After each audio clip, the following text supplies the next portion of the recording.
Hi guys, good morning. कैसे हो आप लोग? आई होप आप सब एकदम बढ़िया, फर्स्ट क्लास और बहुत ज्यादा मजे में होंगे। Yes sir.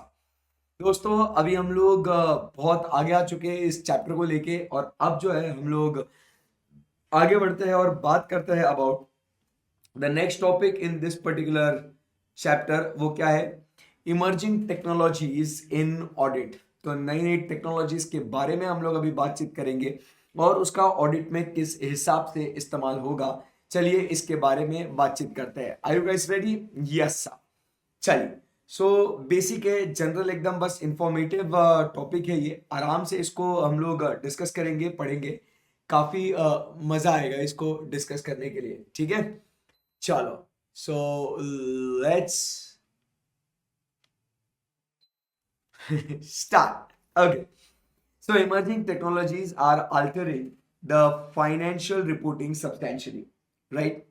And this change is accelerating. नई नई टेक्नोलॉजीज आ रहे हैं जिसके वजह से क्या हो रहा है, फाइनेंशियल जो रिपोर्टिंग है वो तरह तरह से चेंज हो रही है। हमने ये देखा भी है कि आज की तारीख में टैली, ईआरपी, सैप, ओरेकल, ये बहुत सारे टेक्नोलॉजीज सॉफ्टवेयर आ रहे हैं जिसके वजह से अपनी जो फाइनेंशियल रिपोर्टिंग एनवायरनमेंट जो है वो अफेक्ट हो रहा है। Some examples of emerging technologies are, number one हम लोग बात करेंगे about data analytics. Then we talk about is artificial intelligence, robotic process automation and blockchain technology. So इस एक एक टेक्निक के बारे में अभी जो पैराग्राफ्स जो हम लोग आगे पढ़ने वाले हैं उसके अंदर यही सब बातें अपने को डिस्कस करना है। सही है एकदम। सो काफी मजा आएगा, काफी इजी है। Let's talk. सो सबसे पहले बात हो रही है, राइट, डेटा एनालिटिक टेक्निक्स की। डेटा एनालिटिक टेक्निक्स, पहले आप समझिए कि भाई बहुत बहुत भारी चीज है। मतलब डेटा एनालिटिक्स की अगर अपन बात करें ना, भाई नेक्स्ट लेवल है एकदम। इतना ह्यूज वॉल्यूमिनस डेटा आज के तारीख में, वो भी अनऑर्गेनाइज्ड तरीके से।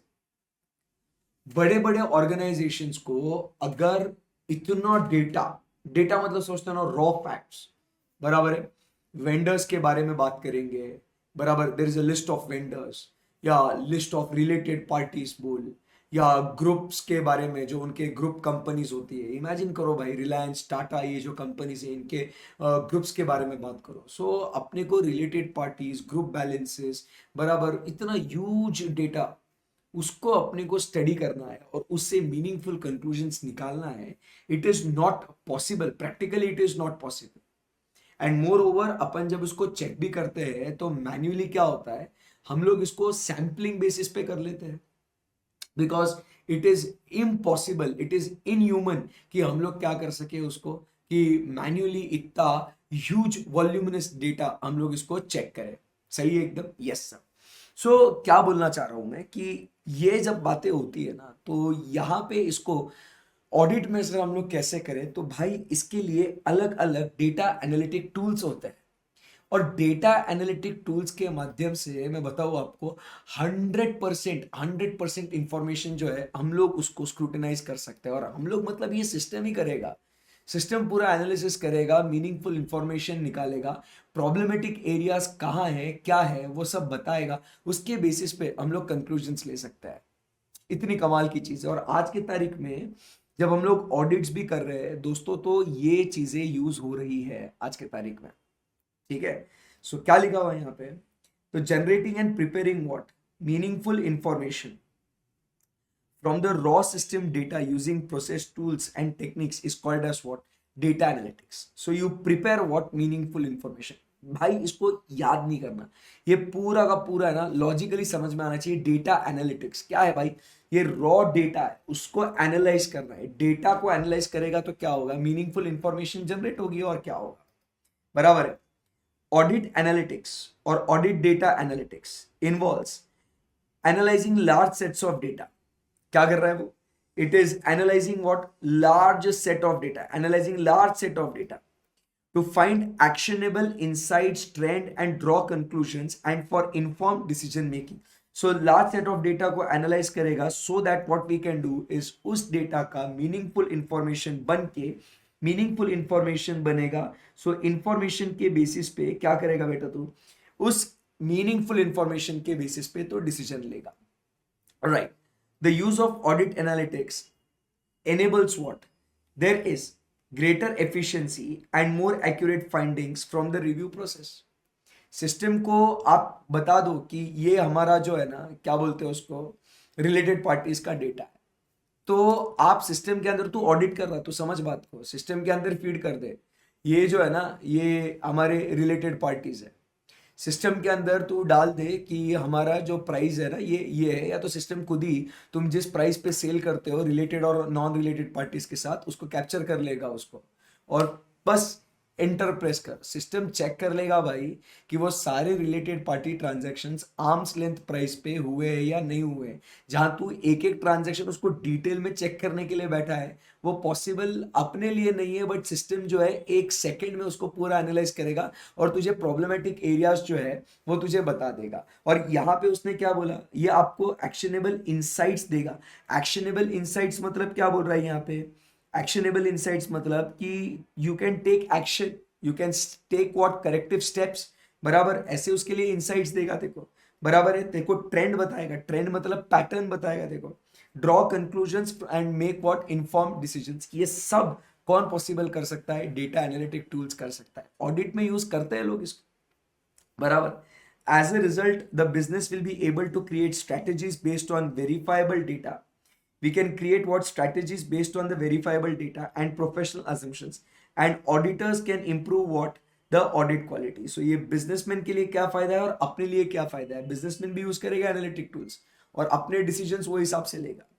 It allows auditors to more effectively audit large amount of data held and processed in IT systems in larger clients. ये बड़े clients के लिए, छोटे clients के लिए नहीं है.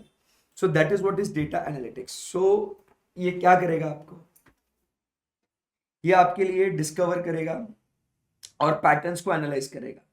तो कौन से मंथ में, आपके जो मंथ्स में जो रेलेवेंट पीरियड है, आपका कितना सेल्स होता है, आपका क्या परचेस होता है, बराबर के नहीं, ये आपको करके देगा. So it is going to discover and analyze what patterns. Second, identifying anomalies में वो क्या करके देगा, वो आपको रिकंसिलिएशंस करके देगा, और रिकंसिलिएशंस करके वो आपको बताएगा कि these are the problematic areas, ये बैलेंसेस टैली नहीं हो रहे, ये balances are not up to the mark. आपको रिकंसिलिएशंस बना के देगा, मतलब ये एनोमलीज आपको बता के देगा. And extract other useful information data, मतलब आपको वो बता देगा कि अब ये पर्टिकुलर डेटा जो है ये रिकवरेबल, क्या बोलते, चलो अच्छा ये करता है कि मीनिंगफुल यूजफुल इंफॉर्मेशन, मतलब ये जो डेटर्स है, बराबर, ये डेटर्स डिफॉल्टर्स है. तो डिफॉल्टर्स है तो इन्हें no credit should be given, no credit should be given to them. ये ऐसा वो बोलेगा उसको कि भाई ये जो है ना, ये पास्ट पीरियड में एनालाइज करा है और हमारे हिसाब से लग रहा है कि ये प्रॉब्लमेटिक है भाई, इसको तुम क्रेडिट पे मटेरियल मत दो. बराबर है. तो ऐसे करके ये ऑडिट एनालिटिक्स हेल्प करता है अपने को पैटर्न्स को एनालाइज करने के लिए, आपको एनोमलीज डिस्कवर करने के लिए, and more over extract other useful information.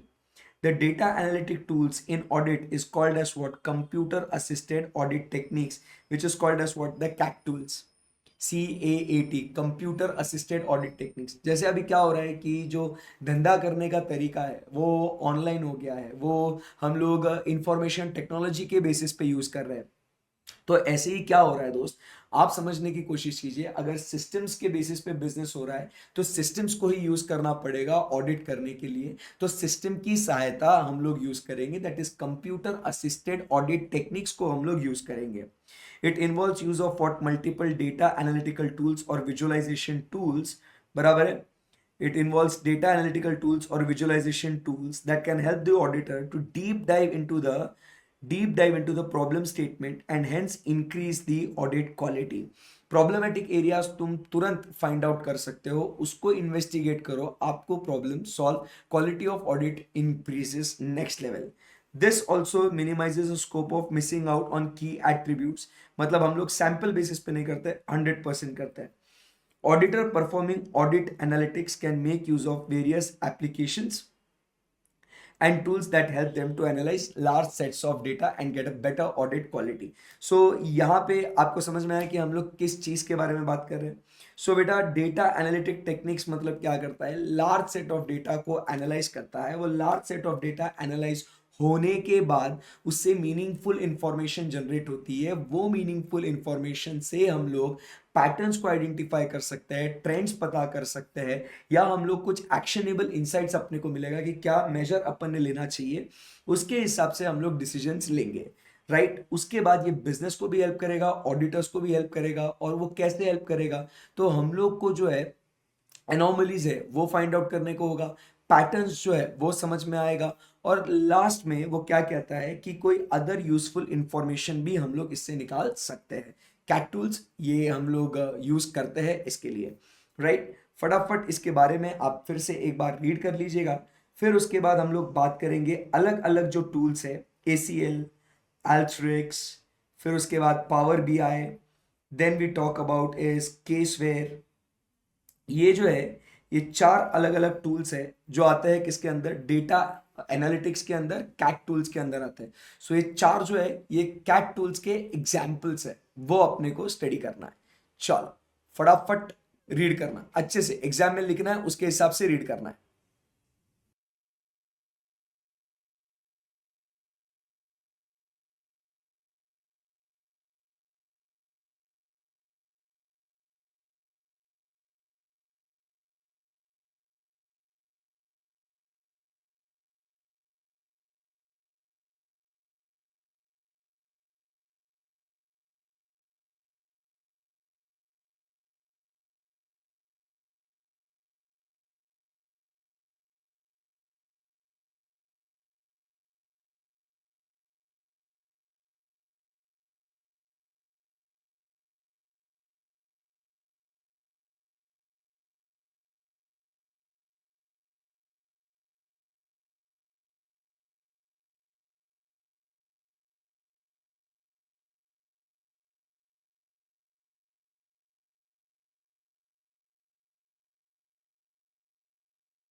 चलो डन क्या दोस्तों, बढ़िया. सो आइए अभी हम लोग जो है वो बात करते हैं अबाउट व्हाट, एक एक टूल्स के बारे में. सबसे पहले हम लोग बात करते हैं about what, ACL. What is ACL sir? ACL stands for audit command language. आराम से ध्यान से मन लगा के समझना भाई. ACL stands for what, audit command language. इस ऑडिट कमांड लैंग्वेज में क्या होता है, हम लोग क्या करते हैं, analytics is a data extraction and analysis software. ये क्या है, एक डेटा एक्सट्रैक्शन और एनालिसिस सॉफ्टवेयर है, बराबर. Used for what, fraud detection and prevention and risk management. It samples large set of data to find what irregularities or patterns in transaction that indicate control weaknesses or fraud. ACL is what, an audit command language. आप समझने की कोशिश कीजिएगा. When we talk about ACL, ये जो है आपके सामने एक ACL का विंडो है. ये इसको जरा ध्यान से देखो. ये जो आपके सामने जो दिख रहा है ना, इसको क्या कहेंगे अपन, ये ACL का विंडो है. इसमें अगर आपको ये सॉफ्टवेयर है इसका, अब इसके अंदर अगर आप देखोगे तो ये क्या बोल रहा है यहाँ पे कि अपने को डेटा इसके अंदर डाल देना, लार्ज सेट ऑफ डेटा. ये क्या करेगा, इसको एनालाइज करेगा, राइट. और ये लार्ज सेट ऑफ डेटा को पूरा एनालाइज करके अपन इसको बोलेंगे कि तूने करना क्या है करके. You getting my point. इसको अपन बोलेंगे what you are suppose to do करके, बराबर है. So try to understand. इसको जब अपन बोलते हैं ना एनालाइज क्या करना है तूने, ठीक है। सो वो एनालाइज करेगा count, total, statistics, sequence, gaps, duplicates, fuzzy duplicates, classify, summarise, cross tab, ageing, ये सब कुछ जो है ना दोस्त, ये सब कुछ वो क्या करेगा, ये सब पूरा जो है ये बढ़िया तरीके से ये सिस्टम क्या करेगा, इसको एनालाइज करेगा। समझ में आया आपको? तो इससे क्या होता है, आप समझिए बात को। The audit command language is data extraction and analysis software. पहले डेटा एक्सट्रैक्ट करेंगे इसमें से, और फिर उसके बाद ये सॉफ्टवेयर क्या करेगा, ऑडिट कमांड लैंग्वेज। ध्यान से सुनना, हम लोग किधर है बॉस, हम लोग डेटा एनालिटिक्स की बात कर रहे हैं। सो अपन बोल रहे हैं it is a data extraction and analysis software. So it is going to do what, analyse, ये एनालिसिस करेगा। So fraud detection, prevention, risk management, कहीं पे भी आपको लगता है कि कुछ गड़बड़ हो रही है, जैसे मैं आपको एक एग्जाम्पल देता हूं मैं, कि क्या हुआ। मैं कल ही मेरे एक दोस्त से बात कर रहा था, he works in one of the big fours, and I was talking to him and I was discussing कि भाई अभी ये हम लोग साइबर रिस्क का टॉपिक चालू है हमारा, काफ़ी बढ़िया है। वो भी बोला अभी उसके ऊपर गाइडेंस नोट वगैरह आए हैं। सो काफ़ी ये अभी इमर्जिंग टॉपिक है, ये बहुत भारी चीज़ है ये। तो उसमें वो बोल रहा था कि भाई इसमें जब हम लोग ऑडिट कर रहे थे ना, तो क्या हो रहा है कि बहुत से बड़े बड़े organisations, they are subject to what, the ransomware attack. जो हम लोग ने बात करी थी ना, वो बोलता है भाई ये रैंसमवेयर के अटैक बहुत मतलब ऐसा ना दिमाग खराब करके रखा है इन लोगों ने। और फिर क्या होता है ना, ये बड़े बड़े कंपनीज जो है ना, जो रैंसमवेयर का अटैक होता है उनकी सिस्टम्स क्या बोलते हैं उसको, ब्लॉक कर देते हैं ना, तो ये लोग उसका पैसा पे भी करते हैं। अब पैसा पे किया है, अब उसको एक्सपेंस आउट तो नहीं कर सकते, बिकॉज ये अपना बिजनेस एक्सपेंस थोड़ी है कि गिविंग रैंसम करके। तो ये लोग क्या करते हैं, उसको कोई फिक्टिशियस वेंडर के नाम से दिखा देते हैं, या उसको छोटे छोटे वेंडर्स में उसको बांट देते हैं, और ऐसे करके वो लोग पेमेंट्स उसको दिखाते हैं और फिर उसका एक्सपेंस बुक करते हैं, and this is how they fall prey to it. तो ऐसे इसको डिटेक्ट करना और इतने ह्यूज वेंडर्स के लिए इसको डिटेक्ट करना, तो सर इसमें क्या है फिर possibility. So they are like कि sir we run this ACL, audit command language tools. तो इसमें क्या होता है, वो डेटा एनालाइज करता है, इरेगुलरिटीज को देखता है वो, कि ये वेंडर्स आज तक कभी नहीं थे, या ये वेंडर्स में इतना इतना बैलेंस कभी नहीं था, या ये वेंडर जो है ये पेमेंट्स जल्दी कर देता है, यूजुअली इसका ये है, तो डिले कैसे हुआ, ये आउटस्टैंडिंग क्यों रखा है अपन ने।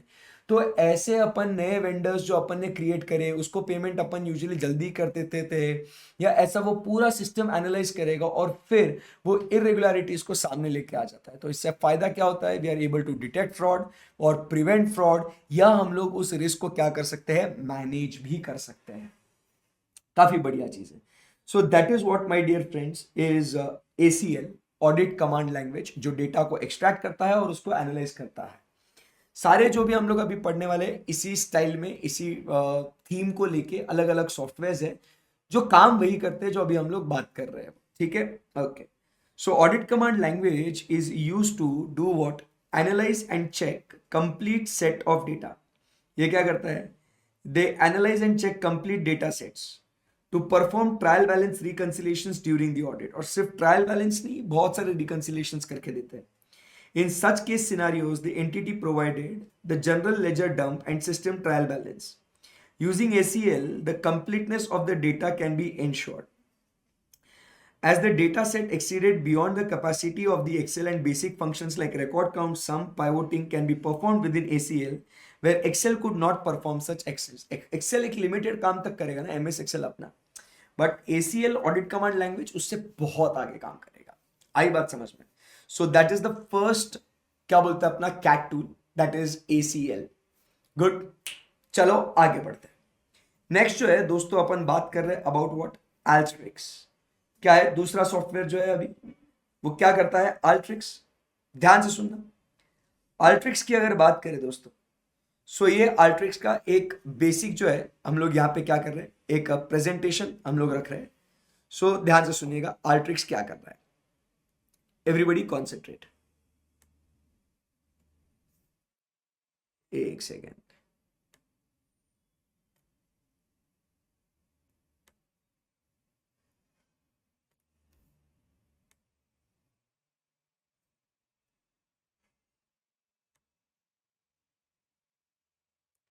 Yes, now it is completely visible to you. So अगर आप देखोगे अभी, सो अल्ट्रिक्स क्या करता है, आप एकदम ध्यान से देखना कि ये जो है एक बेसिक सोर्स यहां पे आपको दिखेगा कि this is what is the basic source data.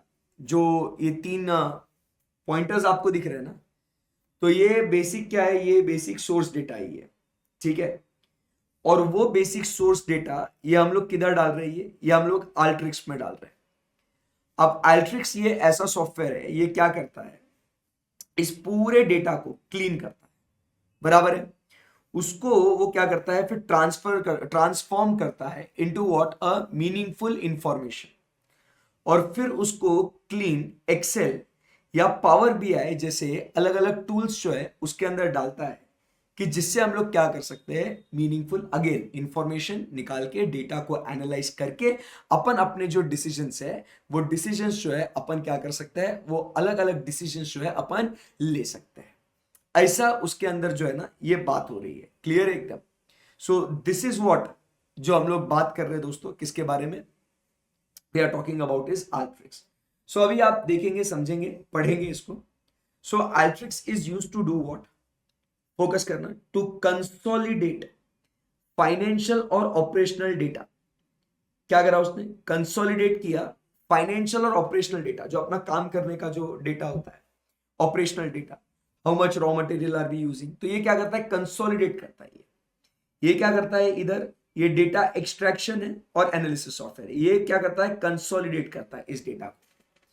तो आपने देखा ना कि पूरा का पूरा सोर्स ए बी सी अलग अलग जगहों से डेटा क्या होता है, एल्ट्रिक्स में जाता है, और इससे अपन क्या कर सकते हैं, we can assess what the controls, we can assess what the controls.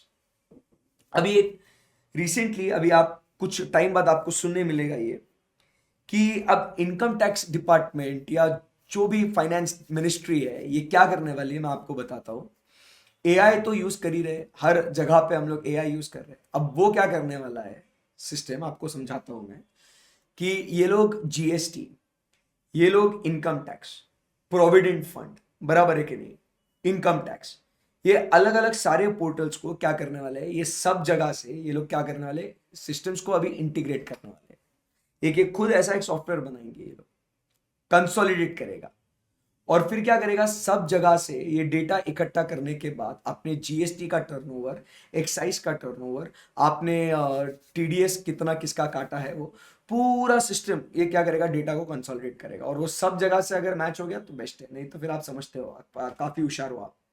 सो ये क्या करेगा, ये कंसोलिडेट, ऐसे ही जो कंट्रोल्स, फिर ये कंट्रोल लगाएगा ये कि सब काम बराबर से हो रहा है या नहीं हो रहा, बराबर वैसा। सो फुल्ली ट्रांसपेरेंट ऑडिट ट्रेल, इधर क्या होगा, फुल ट्रांसपेरेंसी होगा, हर डिपार्टमेंट कनेक्टेड हो जाएगा, सिस्टम आप बस पैन नंबर डालो, बराबर, सिस्टम सब रिकॉर्ड दे देगा, मतलब जितने भी अलग अलग एजेंसीज है, अब सब क्या हो जाएगी, कनेक्ट हो जाएगी, बराबर है। सो एक ट्रांसपेरेंट ऑडिट ट्रेल आपको मिलेगा of every action is performed in Alteryx in the form of workflow, which makes it easier for the user to learn as no prior knowledge of coding or scripting is required. बस important क्या है, सब data उसके अंदर डाल दो, system के अंदर, आर्ट्रिक्स के अंदर, वो पूरा उसको कंसोलिडेट करेगा, और आपको कंट्रोल्स कहां लगाने हैं, कहां वीक है, कहां स्ट्रांग है, वो सब आपको हेल्प कर देगा। Alteryx can also be leveraged, बराबर, to automate analytics and perform what, machine learning, to search for patterns indicative of fraud or irregularities, to speed up the process like accounting, tax filings, regulatory reportings, forecast creation, etc.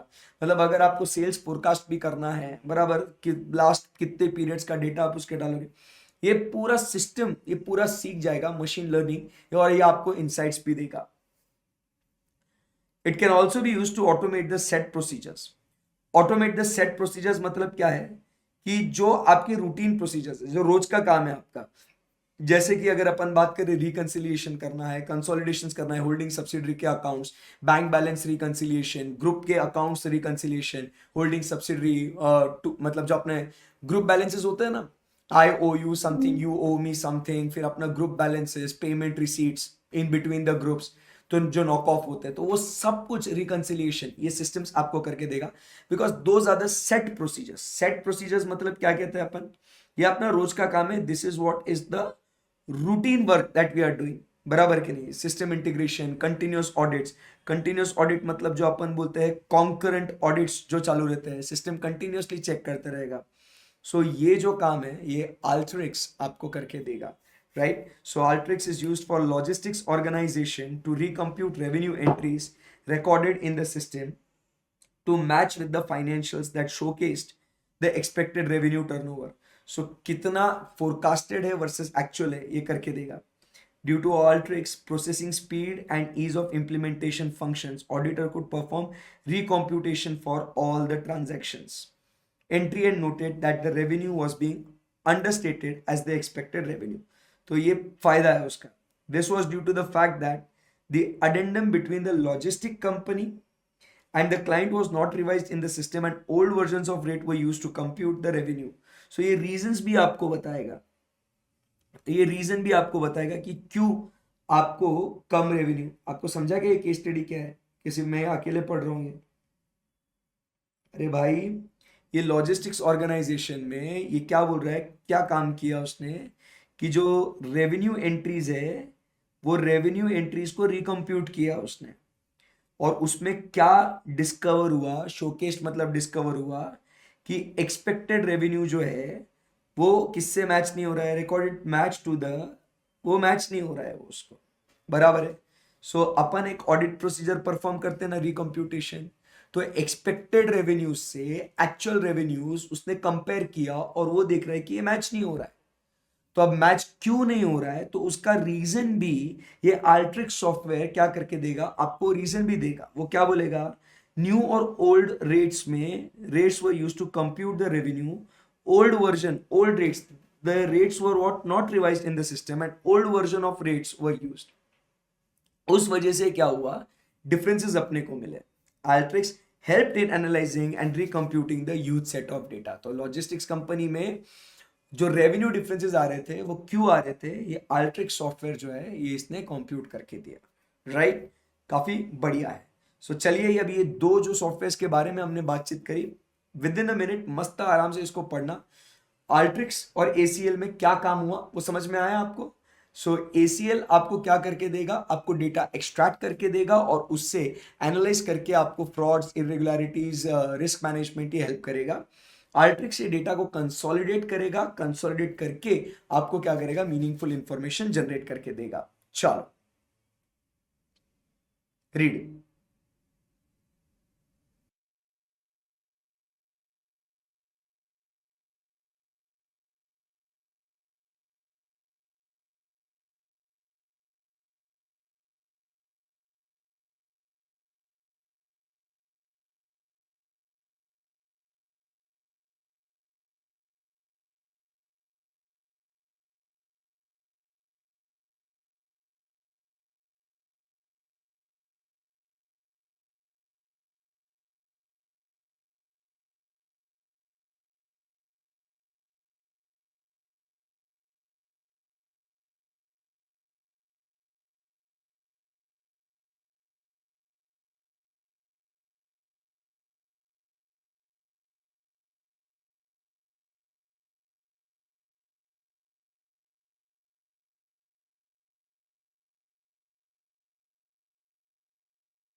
चलो over क्या? Yes. चलिए अभी हम लोग बात करते हैं power BI की. पावर बीआई ये इसके बारे में भी हमने बात करी थी. It is basically a data visualisation software. क्या होता है आज के तारीख में, अगर अपन ये देखिए यहाँ पे, ठीक है, एक सिंपल एग्जाम्पल मैं आपको बता कि ये अगर आप मैप देखोगे यहाँ, ठीक है, सो यहाँ पे आप अगर देखोगे कि मैं अगर आपको बोलूंगा कि अपने को कहाँ जाना है, किधर घूमना है, ऐसे ऐसे समझाना बताना काफी मुश्किल होता है, करेक्ट है। बट यही अगर अपन ये मैप्स के थ्रू, मैं इधर हूं, बराबर है, मैं बोलूंगा देख यहां से यहां जा, इधर जा, तो आपको पता है कि जो आप विजुअलाइज करके जो किसी को समझा सकते हो, बराबर है, ये ऐसे ओरली बताना काफी डिफिकल्ट हो जाता है। ये बस एक मैं एग्जाम्पल दे रहा हूं, this is not power B I, but try to understand what is power B I. It is a data visualisation software. इनको भी तो डेटा मिला होगा ना। जैसे आज अगर अपने को यहां से कहीं जाना है तो हम लोग मैप्स पे देखते हैं कि द ट्रैफिक इज, मतलब वो रेड लाइंस दिखते हैं, ऑरेंज लाइंस दिखते हैं, ब्लू लाइंस दिखते हैं। सो उससे क्या समझ में आता है कि सर ट्रैफिक हैवी है, मॉडरेट है, या बिल्कुल भी नहीं है। ये सब हम लोग देख के किसी को बोलने की जरूरत नहीं होती है। तो ये जो इन्होंने ऐसा बनाया, this is what we talk about is data visualisation. और इससे क्या होता है कि हम लोग क्विकली चीजें समझ सकते हैं, अंडरस्टैंड कर सकते हैं, एनालाइज कर सकते हैं और डिसीजंस ले सकते हैं। सेम वे में जो हम लोग अकाउंट्स में, जैसे अगर आपको मंथ ऑन मंथ अगर आपको डेटा दिखेगा, तो आपको दिखेगा कि अप डाउन कौन से टाइम पे हो रहा है, कितना परसेंटेज चेंज हुआ है। ये बोलने से अच्छा अगर ये डेटा आपके सामने एक, अब इमेजिन करो ये एक्सेल स्प्रेडशीट में ये डेटा है, वर्सेस इसको अपन ने ग्राफ में कन्वर्ट करके ऐसे बताया है। क्या इंपॉर्टेंट, मतलब क्या इंपॉर्टेंट, क्या मतलब इजीली क्या समझ में आएगा आपको? सही बोल रहे हो आप, इजीली सर ये समझ में आएगा। सो दैट इज व्हाट इज, ये पूरा डेटा को एनालाइज करेगा और ऐसे इंफॉर्मेशन आपको विजुअलाइज करके देगा वो। That is what we call it as data visualisation. समझ में आया? क्या कहता है ये? Power BI is a business intelligence platform.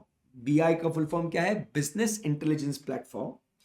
वो क्या करता है? That provides a non technical business with tools for aggregating, analysing and then visualising and sharing data. So aggregate मतलब डेटा को तो कलेक्ट करना ही है, बराबर के नहीं, उसको एनालाइज तो करना ही है, बट सबसे इंपॉर्टेंट क्या हो रहा है यहाँ पे? ये डेटा को विजुअलाइज कर रहा है, फिर शेयर कर रहा है। आई बात समझ में? From the audit perspective, such visualisation tools can be use to find the outliers in the population, कि बाबा कहाँ कुछ गड़बड़ हो रहा है। जैसे यहाँ पे अगर आप देखोगे कि कहाँ नेगेटिव ग्रोथ हो रही है, कहाँ पॉजिटिव ग्रोथ है, ये सब अपने को समझ में आ जाता है। It can also be use for reporting purposes in the audit report. जो अपन अपने को क्या बोलते हैं उसको, मिसस्टेटमेंट्स जो अपने को ढूंढने होती है, बराबर है। सो डेटर्स का एजिंग अगर अपने को देखना है, debtors ageing we have to find, बराबर है। इन्वेंट्री पोजीशन अपने को देखने का है, तो ये सब पूरा विजुअलाइजेशन के थ्रू होता है in an interactive dashboard to the higher management. Power BI dashboard used for checking the outliers of a apparel company. Auditors were required to analyze the trend of the sales during the year. By use of Power BI, the sales data provided by the client was further converted into dashboard to analyze the trends and patterns as per the market standards. In analysis, market standards से compare किया. In analysis performed on untimely sales, it was noted that sales transactions were performed during non-business hours. Illustrative charts below were utilized as a part of analysis by auditors. तो फिर वो समझ में आता है कि ये नॉन बिजनेस आज पे सेल्स बुक करे गए हैं, तो भाई ये जेन्युइन है या नहीं है, ये सब चीजें आपको समझ में आ जाती है। This is what is power BI for you. Read, पढ़ने का, ये पढ़ने का किसके लिए? एग्जाम में अपने को क्या लिखना है वो पता होना बहुत जरूरी है, उसके हिसाब से पढ़ना ही है।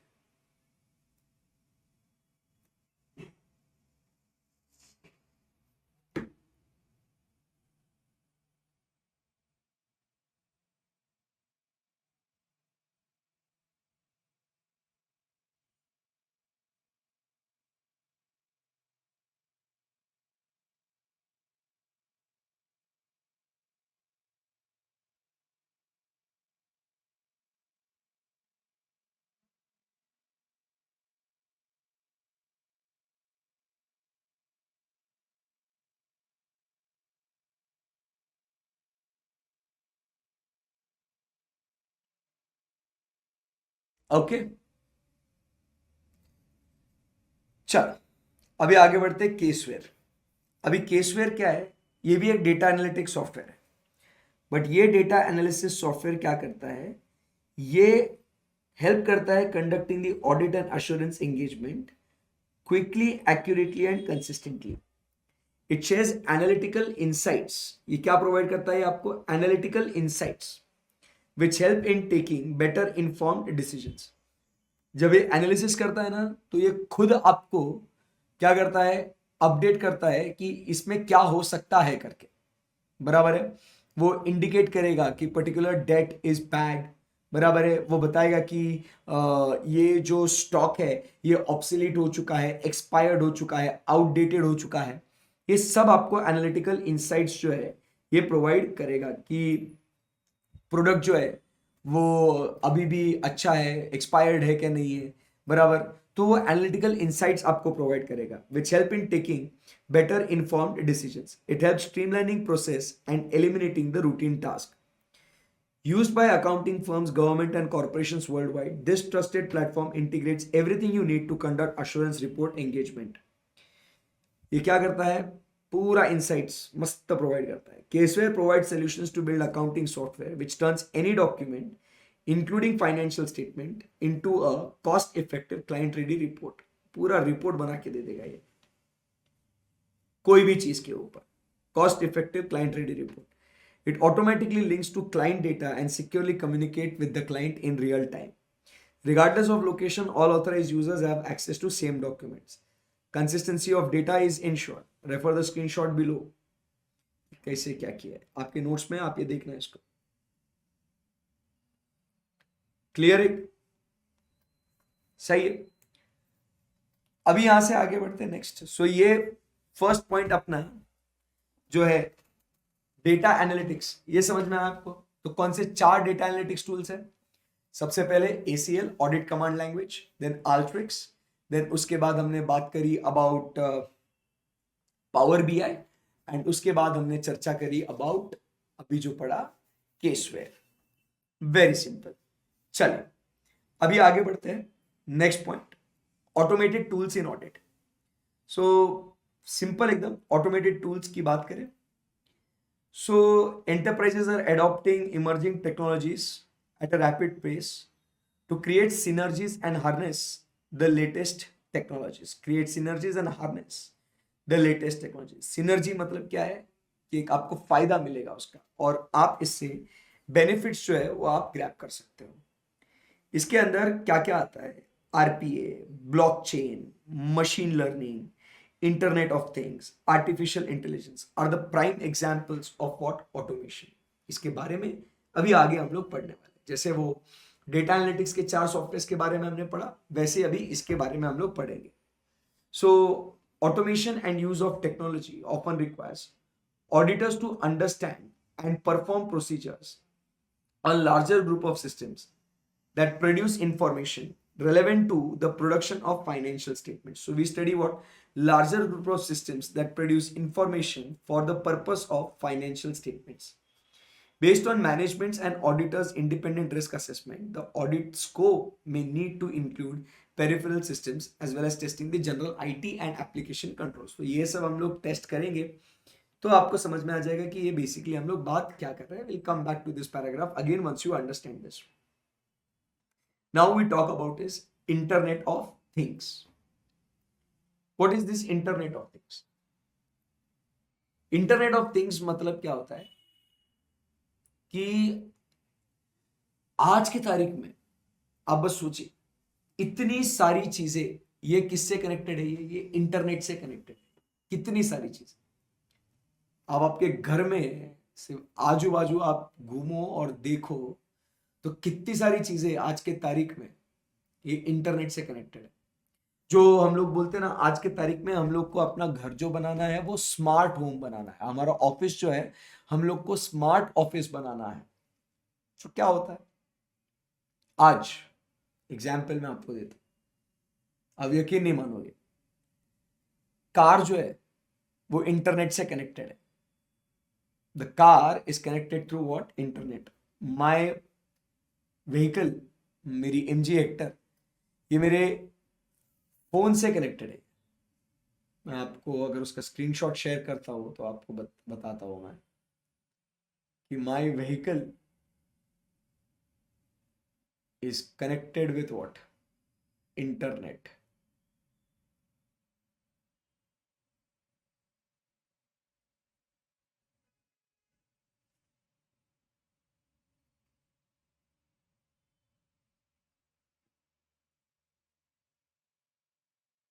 होना भाई।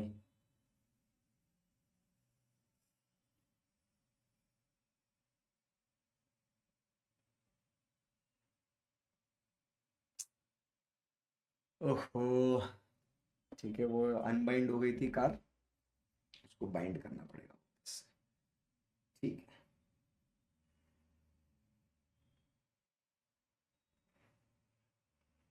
चल कर लेंगे उसको बाद में, ध्यान में नहीं रहा है इसको।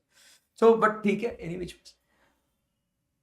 आज आपने देखा होगा ना, MG हेक्टर पे पीछे लिखा हुआ होता है इंटरनेट इनसाइड।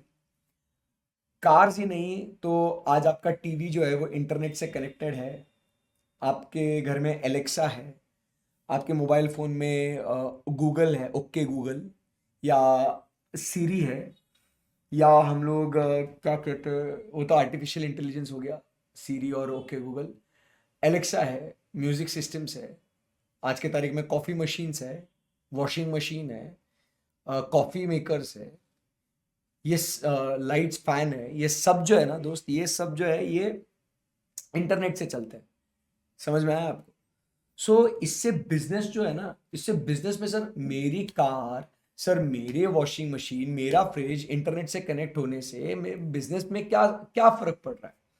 तो मैं आपको बताता हूँ आज के तारीख में क्या होता है। जैसे एक सिंपल एग्जांपल, अगर फ्रिज का एग्जांपल ले तो उसके अंदर क्या है, अगर वो फ्रिज भी ऑर्डर प्लेस कर सकता है, वो फ्रिज भी क्या कर सकता है आज की तारीख में, ऑर्डर प्लेस कर सकता है। क्या बात कर रहे हैं सर, हाँ फ्रिज ऑर्डर प्लेस कर सकता है। अगर आपके फ्रिज में एग्स जहां आप रखते हो, अगर वो एग्स की संख्या कम हो गई, वो तुरंत ऑर्डर प्लेस कर देगा, आपको ऑनलाइन डिलीवरी आ जाएगा एग्स का। सब्जियां अगर वो उससे कम हो गई तो सब्जी का ऑर्डर प्लेस कर देगा। मिल्क के रैक में अगर मिल्क नहीं रहेगा तो वो सब्जी मिल्क ऑर्डर प्लेस कर देगा। मतलब इंटरनेट से आपकी डेटा जो यूसेज है वो एनालाइज होता है, बराबर है, और वो फिर बिजनेसेस क्या करते हैं, ऑर्डर प्लेस करा लेते हैं और बिजनेस होता है। ऐसा है internet of things. So you're surrounded by internet, and with your phone you can do what, you can connect your, everything. So IoT is a concept of any device, connecting any device, cell phone, coffee makers, washing machine, and so many things, connecting so many things to what, internet. Key components are what IoT क्या करता है, they collect the data, analyze connectivity and people and process, ये सब पूरा क्या analysis करता है। आप कहाँ जाते हो, क्या आप इंटरनेट, आप आपके लैपटॉप में भी आप क्या एक्सेस करते हो, क्या आप सर्च करते हो, आपके लाइक्स डिसलाइक्स सोशल मीडिया पे क्या करते हो, ये सब चीज़ें जो है ना, आप कौन से टाइप के गाने सुनते हो, बराबर है, आपका लोकेशन ट्रेस होता है, एवरीथिंग। एंड उसके हिसाब से क्या कहता है, IoT not only changes in business model but affects the strategic objectives of organisation. The risk profile of entity changes with exposure to new laws and regulation, क्योंकि privacy वगैरह जो है ना, ये सब इधर आ जाती है। फिर एग्जाम्पल देखना, बहुत जो मैं बोल रहा था वो उसका बहुत भारी यही है। Connected cars, connected manufacturing equipment, smart home security, the options for home security from doorbell cameras, outdoor cameras.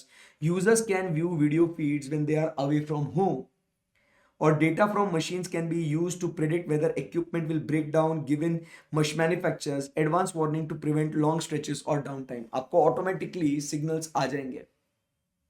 ऐसा मेरे को आता है ना, मेरे को आता है जब मेरी गाड़ी अगर चालू रहेगा, मतलब चालू रहेगी गाड़ी, इंजन स्टार्ट नहीं है, हॉल्ट पे है गाड़ी, and the driver is what listening to the music, तो वो मैसेज दे देता है मेरे को कि बहुत देर से बैटरी यूज हो रही है, सो बैटरी का ड्रेन या एग्जॉस्ट होने से बचाना है तो इंजन को शट ऑफ कर दो।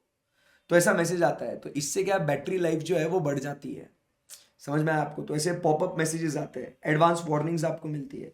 or refrigerator placing an order with a grocery store whenever the supply of eggs fall below certain number. India में अभी ये क्या है, इतना नहीं है, बट सोचो आपके लिए स्टार्टअप आइडिया हो सकता है कि बाहर ऐसा हो रहा है, here no one is doing, you can do it, right? So a smart oven works by scanning QR code, तो उसमें टेम्परेचर वो पर्टिकुलर चीज को कितना लगेगा क्या नहीं. सो ये सब this is combined together is what we say is Internet of Things. So what is the audit implication? A shift to connected devices and systems may result into auditors not being able to rely on manual controls, क्योंकि आज की तारीख में machines पूरा control कर रहा है. Instead auditors may need to scope new systems into their audit. Audit firms may need to train and upskill auditors to evaluate design and operating effectiveness of automated control. तो अपने को क्या करना पड़ेगा? अपन सिर्फ मैनुअल कंट्रोल्स पे थोड़ी भरोसा कर सकते हैं. आज की तारीख में तो सब ये क्या इंटरनेट से चल रहा है, ये सिस्टम्स आ रहे हैं यहाँ पे. Consumers facing tools that connect to business environment in new ways can impact the flow of transaction and introduce new risk. जो हम लोग ऑनलाइन पेमेंट करते हैं आज की तारीख में, Google Pay, Paytm, so as a auditors अपन को क्या करना पड़ेगा, उससे कितने पेमेंट्स आ रहे हैं, वो कैसे रिकॉर्ड हो रहे हैं सेल्स, वो अपने को चेक करना पड़ेगा. So this could create a new path for incoming payments that may rely as in part or a new service providing. ऐसा. So what are the common risk? Device hijacking, data siphoning, denial of service, data breach, device theft, कुछ भी हो सकता है आपके साथ. पढ़ो starting से.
चलो हो गया. यस. सो अब अपन आगे बढ़ते हैं यहां से, और अब जो है दोस्तों बात करेंगे अबाउट नेक्स्ट जो है वो है आर्टिफिशियल इंटेलिजेंस. ठीक है. So let's focus upon artificial intelligence. अभी क्या कहता है?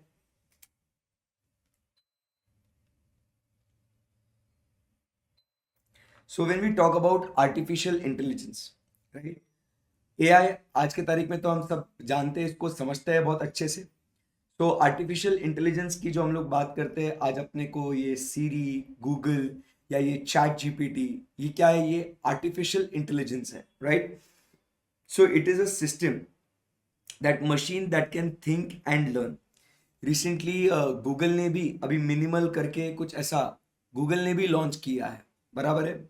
It can see and it can क्या बोलते हैं उसको, उसके हिसाब से वो आंसर्स दे सकता है, मतलब वो मशीन लर्निंग है उसका. So machine that can think and learn. जो हम लोग बोलते हैं यहाँ पे machine learning. So AI is a system, बराबर, that utilizes data algorithms to make decisions based on what predictive methods. So make decisions based on what the predictive methods. आपको अगर बताऊं मैं, सो गूगल मिनिमल AI ऐसे कुछ है क्या? Google minimal AI जो अभी लॉन्च किया है. सो हाँ, जेमिनाई, मिनिमल नहीं, Gemini, Google Gemini AI demo. So अभी अनाउंसमेंट हुआ था ये.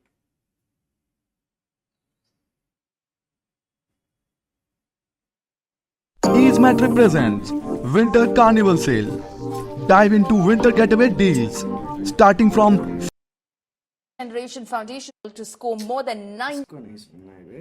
Well, it's been another. चलो ठीक है, छोड़ो, कभी बाद में आराम से दिखाऊंगा.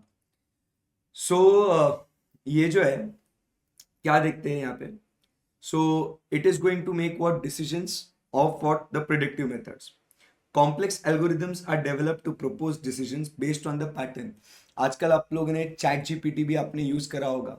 चैट जीपीटी पे आप क्वेरीज डालते हो तो उस पे वो सोल्यूशंस आपको देता है, बराबर है. सो आप समझिए, this is what the artificial intelligence is all about. Complex algorithms are developed to propose decision based on the pattern and behavior learned over time. Self driving cars, जैसे आपने देखा होगा कि लेन असिस्ट आता है, उसमें ऑटोमेटिक ब्रेकिंग सिस्टम आता है उसके अंदर. टेस्ला जो हम लोग देख रहे हैं इतने सालों से. Artificial intelligence, manufacturing robots, smart assistants, marketing chatbots, बराबर के नहीं. आप बहुत से वेबसाइट्स पे आप देखोगे तो आपको अगर कुछ क्वेरी होती है तो वो चैटबॉट होता है वहां पे. तो how can I help you, बराबर है. तो वो सब चीज है. Virtual travel booking agent, the self-deploying robots can determine how much vacuuming there is to do based on the room size. Uses AI to scan the room size, identifies obstacle, and remember the most efficient routes for cleaning. तो ये सब जो है ना AI, कभी आपने ये वाली वेबसाइट पे भी आप कभी जाना, आपको मैं बताऊं, ऐसा हुआ है कि रूम जीपीटी करके, रूम जीपीटी फ्री. सो इसके अंदर जो है ना, बराबर, रीडिजाइन योर रूम. ठीक है, लॉग इन कर लेते हैं, साइन इन विद गूगल.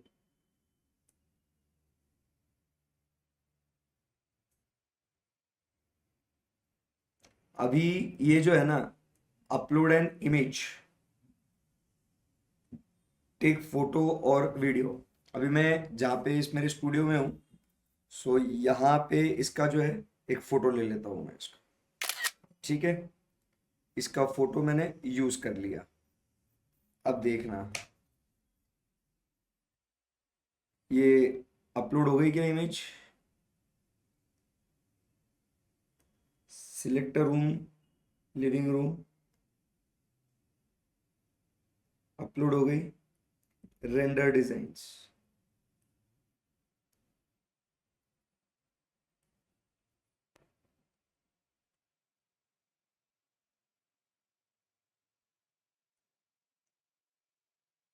अब वो डिजाइन बना रहा है. सो आप समझिए, आर्किटेक्ट्स आपको चाहिए तो उसके हिसाब से वो कैसे एकदम बहुत बढ़िया है. रेंडर डिजाइन्स,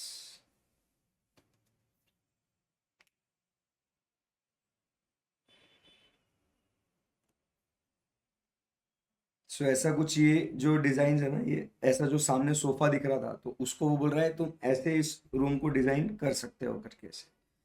सो जनरेशंस में take up to 45 seconds, please be patient. This is what is artificial intelligence is doing. जब तक वो कर रहा है तब तक अपन आगे पढ़ते हैं. So there are different different examples. वो कौन से है? सीरी है जो to help you find your AirPods, बराबर है, या to make phone calls. Then there is Alexa to turn off the lights, quick commands to open a phone camera or particular playlist. AI is also going to predict when to book the lowest prices for the flights, hotels, and cars for vacation home rentals. सो ये AI आपको help भी करेगा। और यही नहीं कि अगर आपके फ़ोन में अगर आप देखोगे तो मैसेज आता है कभी, अगर यू कैन सी कि Siri found a new event as on particular date. जैसे आपको अगर एप्पल फ़ोन आपका है या आप एंड्रॉयड यूज़ कर रहे हो, so found an event in your messages, found an event in your mail, बराबर है। तो ये सब चीज़ें जो है ना, ये आप समझिए बात को, ये सब आर्टिफिशियल इंटेलिजेंस है जो हम लोग को याद रखने की ज़रूरत नहीं है, हम लोग को कुछ करने की ज़रूरत नहीं। ये मशीन्स खुद ब खुद सीखती है और ये ऑटोमेटिकली क्या करता है, वो अपने रोज के काम में उसको इम्प्लीमेंट करता है। Using historical flight and hotel data, AI will also recommend whether to with user whether the booking has reached its lowest price point or if the user should hold out a bit for a longer to price drop. So ये सब ऐसा कुछ काम है, ठीक है। ये देखो क्या बढ़िया उसने रूम डिज़ाइन करके दिया है। देखो ये मतलब जो सामने जो मेरा रूम था, मतलब ये मैंने अपलोड किया था ये वाला फोटो, ये आप बता रहा है ऐसे इसको बना दो सर, बना दे क्या इसको, बढ़िया है एकदम खतरनाक। कितना भारी लग रहा है, कितना, ये तो कितना और जोरदार लग रहा है, बराबर है। सो पूरा आर्टिफिशियल इंटेलिजेंस गजब है एकदम। सो ये सब जो काम जहाँ इंसान करता था पहले, आज आर्टिफिशियल इंटेलिजेंस कर रहा है, राइट। सो इसके ऑडिट के इम्प्लीकेशंस क्या है, आइए चलिए। सो अभी आर्टिफिशियल इंटेलिजेंस मतलब समझाना आपको कि एआई वेरी सिंपल, कि machine can think and learn and help you to take what decisions. तो अपने को फ्लाइट टिकट्स बुक करनी है अपने को, या अपने को कोई पर्टिकुलर डिवाइस अपने को ढूंढना है, या अपने को इवेंट्स स्टोर करने हैं, ये सब काम जो है ये कौन करता है आज के तारीख में, अपने को सिस्टम आर्टिफिशियल इंटेलिजेंस करके दे रहा है। So what are the audit implications on this. So audit implications are, number 1, given the invisible nature of the algorithms, audits must focus on logical flow of the process. A review of AI should ascertain whether unintended bias has been added to the algorithm. क्योंकि आप समझिए system, आप क्या कर रहे हैं, artificial intelligence, आप ये अलग अलग जो है ना ये एआई आप बनाओगे, तो आप आर्टिफिशियल इंटेलिजेंस आखिर इंसान ने बनाया ना अपने बिजनेस को हेल्प करने के लिए, बराबर है। कि अभी जैसे यहाँ पे फ्लाइट्स के प्राइजेस को बुक करना नहीं बुक करना, भाई इसे अपन ने बनाया, तो अपन क्या कर रहे हैं, इसको यूज कर रहे हैं अपने बिजनेस में, बराबर है। अपन ने मार्केटिंग चैटबॉट बनाया, अपन उसको अपने बिजनेस में यूज कर रहे हैं। सो अपने बिजनेस में वो फायदा दे रहा है एंड अपन बिजनेस के ऑडिटर्स है। सो अपन ने देखना है कि there should be what a logical flow of process, बराबर, उसमें अनइंटेंडेड बायस नहीं आना चाहिए। Auditor should assess the effectiveness of the algorithm, तो अपन को बस उसका क्या चेक करना है, एल्गोरिदम चेक करना है उसका। सो वो एल्गोरिदम इफेक्टिव है ना, उसका अनइंटेंडेड बायस तो नहीं आया, वो आउटपुट जो है उसका वो बराबर से रिव्यू किया गया है कि नहीं, और वो अप्रूव हुआ है कि नहीं। तो ये बातें अपने को देखनी की है। देखो हम लोग एआई को क्या करते हैं, अपन एआई को अपने बिजनेस को चलाने के लिए यूज कर रहे हैं। सो बिजनेस को चलाने के लिए यूज कर रहे हैं, तो इसके लिए लॉजिकली अपने बिजनेस को जो सूट होता है उसके हिसाब से अपन ने क्या किया, एल्गोरिदम बनाया अपन ने। अब ये एल्गोरिदम में अपन को क्या देखने का है कि ये एल्गोरिदम बराबर है कि नहीं, जिस व्यक्ति ने बनाया है इसमें कोई गलती से कुछ बायस तो नहीं है ना, बराबर है। वो आपने को देखना है कि बायस नहीं होना चाहिए। साथ ही साथ इसका जो एल्गोरिदम है वो इफेक्टिव है ना, कि जो भी क्वेरीज जो आ रही है बिजनेस की क्वेरीज सॉल्व होने के लिए उसमें काम कर रहा है या नहीं कर रहा। एंड लास्ट में उसका आउटपुट जो है वो चेक करो, वो करेक्ट आउटपुट दे रहा है या नहीं दे रहा है। सो जैसे हम लोग यहाँ पे देख रहे हैं कि चैटबॉट अगर वो क्वेरीज आ रही है तो वो क्वेरीज जो सामने वाले कस्टमर ने पूछी है बराबर से उसको सॉल्व हो रही है नहीं हो रही, ये बहुत इंपॉर्टेंट है, राइट, ऐसा। So because AI is built on software modules, auditor must consider, now this is a very common point, we should consider what cyber security and search for the bugs and vulnerabilities that can be exploited to impact the AI functionality. Auditors should confirm their understanding of how the use of AI affects the entity's flow of transactions, including generation of reports or analytics used by management. Auditor also should consider whether the AI is making decisions or being utilized by management. वो अपने लिए decision दे रहा है या अपने को reports ऐसे provide करके दे रहा है जिससे अपन क्या कर सके, डिसीजन ले सकते हैं। If the management shifts its focus on oversight By relying on AI, auditors should understand what shift occurred, how new risk might be addressed, and whether existing risk may not get the same level of attention. So क्या क्या हुआ यहाँ पे, हमने क्या क्या बात करी? अगर अपन देखते हैं यहाँ पे, तो अपन क्या बोल रहे हैं यहाँ पे कि आर्टिफिशियल इंटेलिजेंस की अगर बात करें, आर्टिफिशियल इंटेलिजेंस की, that is AI. So what we are seeing, इसको क्या बोलते हैं? Artificial intelligence. It is that machine can think and learn. बराबर है. सो इस वजह से अपन क्या कर रहे हैं, बिजनेस में हम लोग इसको यूज कर रहे हैं. बराबर है कि नहीं? सो इसके लिए ऑडिट इम्प्लीकेशंस क्या होंगे यहाँ पे, ऑडिट पे इम्पैक्ट क्या है यहाँ पे? सो नंबर 1, अपन ने इसका एल्गोरिदम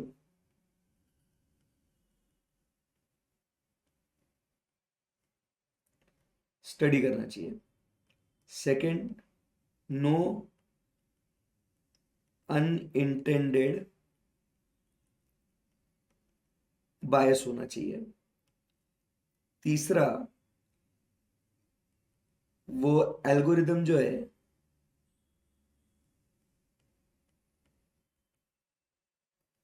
वो इफेक्टिव होना चाहिए. बराबर है. उसका आउटपुट जो है वो हमने रिव्यू करना चाहिए और वो अप्रूव करना चाहिए. ठीक है. उसके बाद अपन ने साइबर सिक्योरिटी रिस्क देखनी चाहिए. साइबर सिक्योरिटी रिस्क, उसमें जो बग्स आ सकते हैं वो. सो इसके बाद अपन ने एआई के थ्रू इसका फ्लो ऑफ ट्रांजैक्शन कैसा है, फिर इसका जो फ्लो ऑफ ट्रांजैक्शन के साथ साथ अपन ने क्या देखना चाहिए कि जो रिपोर्ट्स जो जनरेट हुए हैं, सो वो भी हमने देखना है. तो एज एन ऑडिटर जब आर्टिफिशियल इंटेलिजेंस को हम लोग जब देख रहे हैं, सो हमने पहले आर्टिफिशियल इंटेलिजेंस को क्या करना है, एक्सप्लेन करना है विथ एग्जाम्पल्स. ये एग्जाम में कैसे लिखेंगे, हमको इसको एक्सप्लेन करना है विथ एग्जाम्पल्स. और फिर उसके बाद ऑडिट इम्पैक्ट में अपन को क्या क्या चेक करना है जो आर्टिफिशियल इंटेलिजेंस बिजनेस में वो लोग यूज कर रहे हैं उसके हिसाब से. तो इसके समरी पॉइंटर्स लिख लीजिए. फर्स्ट,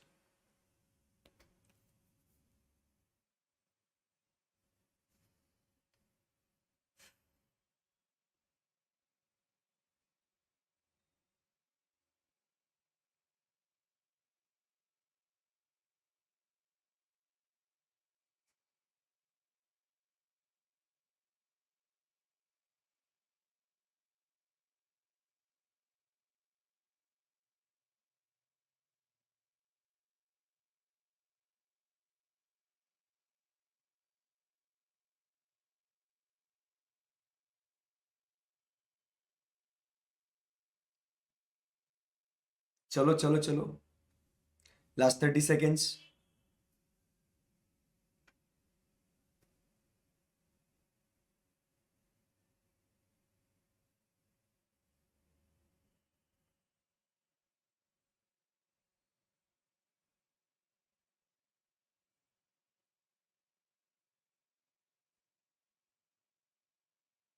चलो, सो अब यहां से आगे बढ़ते हैं दोस्तों. After discussing what is artificial intelligence and business में हम लोग उसको यूज करते हैं एंड एज एन ऑडिटर हमने क्या क्या करना चाहिए, अब अपन आगे बढ़ते हैं और अब चर्चा करते हैं about the next risks, that is for AI. So AI comes with a list of risk. The security is one of the key risks.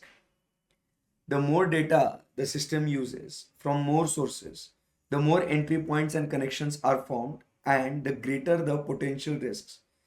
Inappropriate configuration, AI may also be used to diagnose medical conditions. If it is badly configured or malfunctions, it could harm people before the problem is spotted. Data privacy. The data used and shared should have the necessary explicit consent from the data providers. तो ये जो 3 points है, ये AI comes with this risk. कौन से 3 risk है यहाँ पे? तो यहाँ पे रिस्क है नंबर 1 सिक्योरिटी का, नंबर 2 डेटा से प्राइवेसी का, एंड नंबर 3 हम लोग जो बात कर रहे हैं AI कॉन्फ़िगरेशन. अगर उसका गलत कॉन्फ़िगरेशन बन गया हो तो फिर obviously it will do more harm than good. Clear है एकदम? Yes sir. So these are the common risk for artificial intelligence. Security का कैसे है, बहुत जगहों से वो इंफॉर्मेशन कलेक्ट कर रहा है, तो वो सिस्टम में एक्सेस बहुत सारे जगहों से उसको मिल जाता है, तो वो एक सिक्योरिटी का रिस्क हो जाता है. सो आपको समझ में आया यहाँ पे? सो आर्टिफिशियल इंटेलिजेंस, उसके ऑडिट इम्प्लीकेशंस एंड उसके कॉमन रिस्क. ठीक है, ओके. चलिए अब बात करेंगे upon the next very important concept, that is blockchain. So blockchain को स्टडी करने के लिए आपको एक बहुत ही बढ़िया सा वीडियो दिखाता हूं. उस वीडियो को आप समझिए और उसके बाद फिर जो है हम लोग इसके बारे में बातचीत करते हैं. Hello, I can remember a book of 200 pages. ये भैया का होने दो एक second. Ever wonder if there's an easier way to complete transactions without having to deal with online wallets, banks, and third-party applications? Well, it's possible thanks to blockchain. Here's everything you need to know about blockchain. Imagine 4 friends, Jack, Ted, Sam, and Phil meet up for dinner. After they're done, Jack pays the bill, and all of them decide to split the expense amongst each other. Now, on the next day, when Phil sends his share to Jack via online money transfer, the transaction goes through without a hitch. Then, Ted and Sam send their respective shares to Jack, but their transactions don't go through. The failed transaction cites some issues at the bank. That's when Jack comes to know about the many ways a bank transaction could fail. It could be due to technical issues at the bank, one of their accounts were hacked, daily transfer limits being exceeded, and sometimes additional charges, like transfer charges, associated with transferring money. To solve these problems, the concept of cryptocurrency came into existence. Cryptocurrencies are a form of digital or virtual currency that run on a technology known as blockchain. Thanks to blockchain, cryptocurrencies are immune to counterfeiting, don't require a central authority, and are protected by strong and complex encryption algorithms. And in a market of more than thousands of cryptocurrencies like Litecoin, Ethereum, Zcash, and so on, one reigns supreme: Bitcoin. Now, let's go back to our previous example and have Phil, Ted, and Sam send Jack 2 Bitcoins each as their contribution to the previous night's dinner. Let's assume Phil, Ted, and Sam have 3 Bitcoins in reserve, while Jack has 5. First, Phil sends 2 Bitcoins to Jack. A record is created in the form of a block. The transaction details between them is permanently inscribed in this block. This record also holds the number of Bitcoins each of the friends own. So, after Phil's transaction, Jack has 7 Bitcoins, while Phil has 1. Following this, Sam and Ted send 2 Bitcoins to Jack. A new block is created for each of these transactions. These blocks hold the transaction details as well as how many Bitcoins Sam, Ted, and Jack have in reserve. These blocks are linked to each other, as each of them takes reference from the previous one for the number of Bitcoins each friend owns. This chain of records, or blocks, is called a ledger, and this ledger is shared among all the friends, which acts as a public distributed ledger. This forms the basis of blockchain.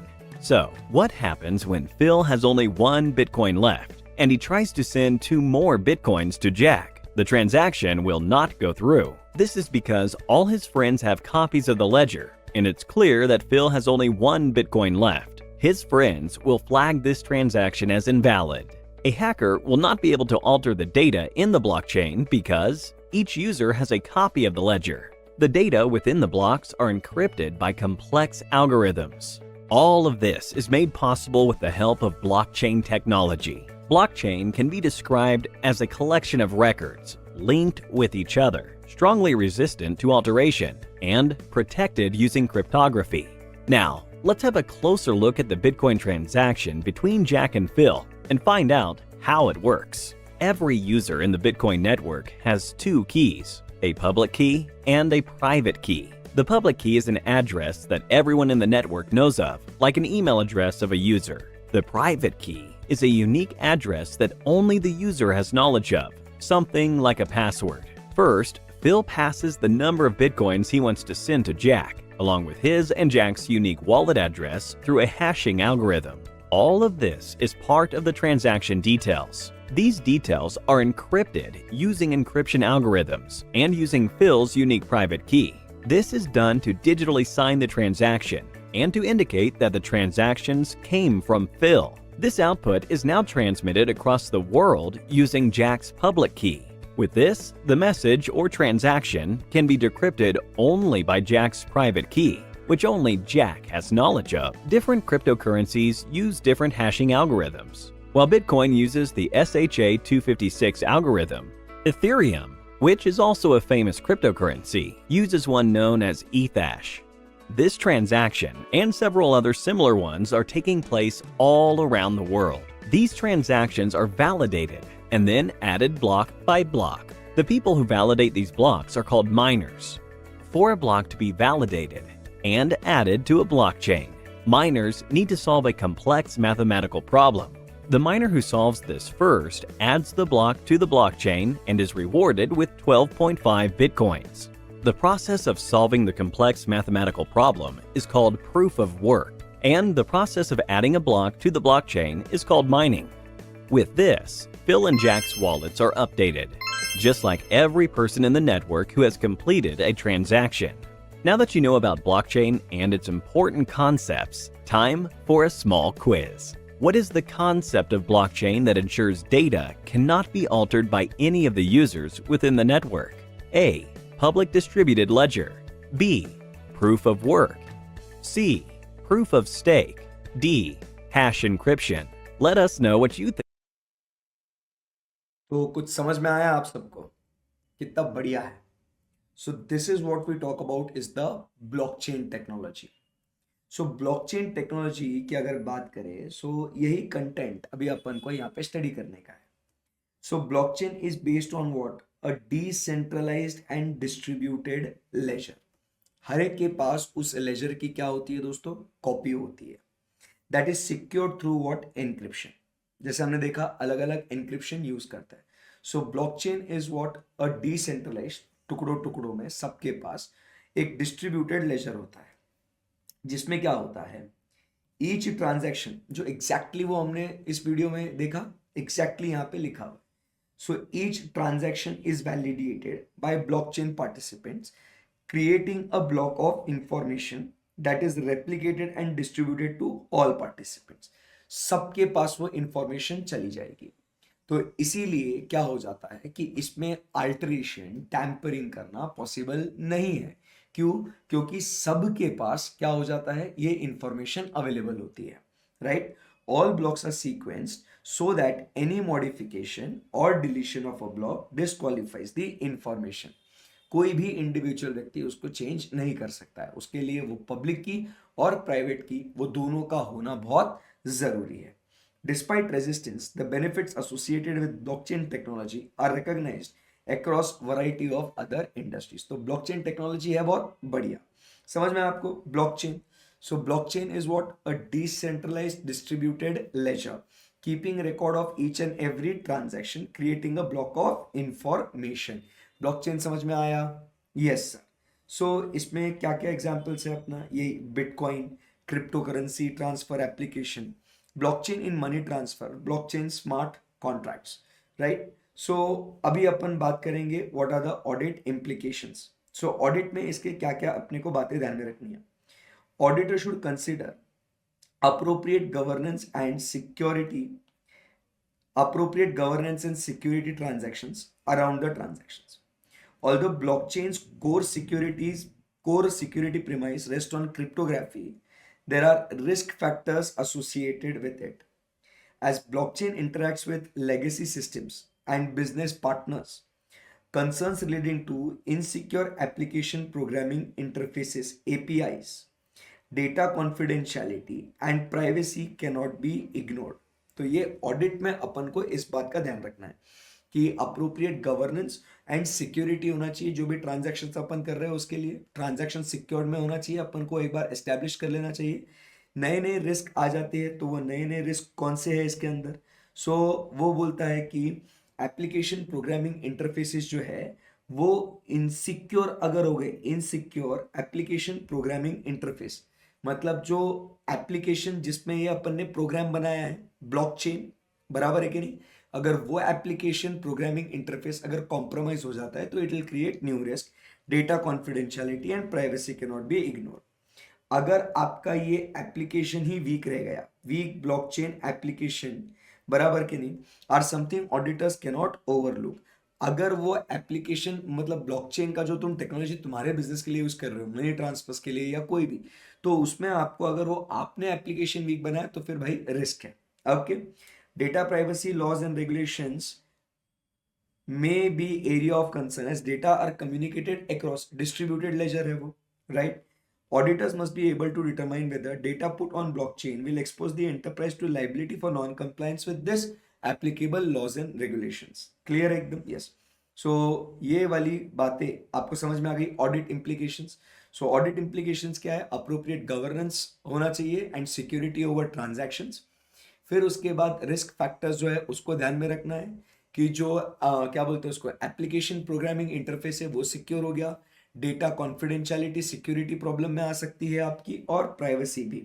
अगर application ही week है तो problem, और data distributed laser पे है तो privacy का problem आ जाएगा, और उसके वजह से अगर कुछ प्राइवेसी लॉज होंगे तो उसका भी आपको नुकसान हो सकता है। कॉमन रिस्क क्या है? कॉमन रिस्क क्या है? इसकी स्ट्रेंथ ही इसकी वीकनेस है।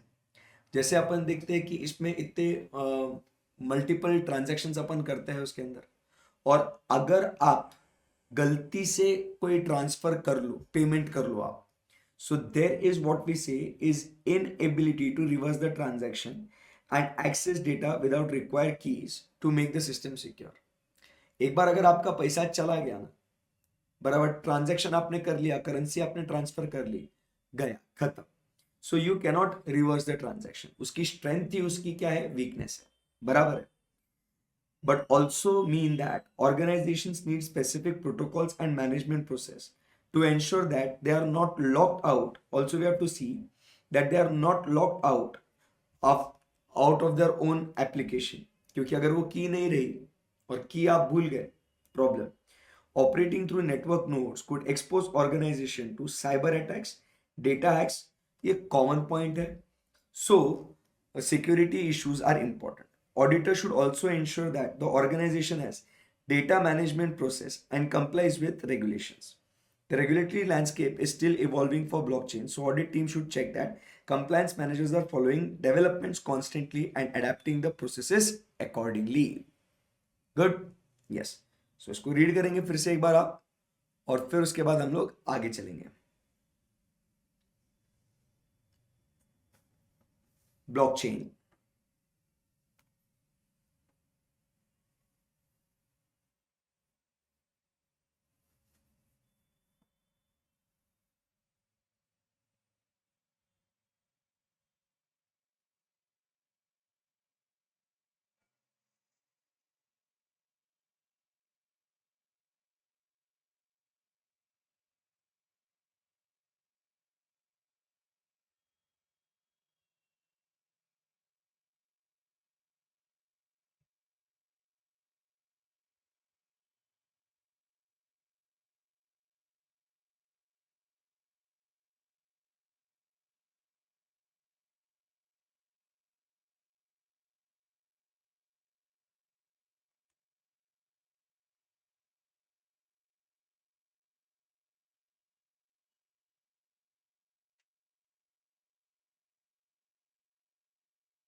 चलो shall we proceed?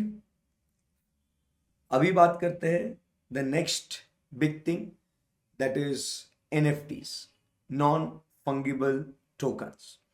तो चलो इसके बारे में भी जरा हम लोग कुछ सीखते हैं, what is non fungible tokens.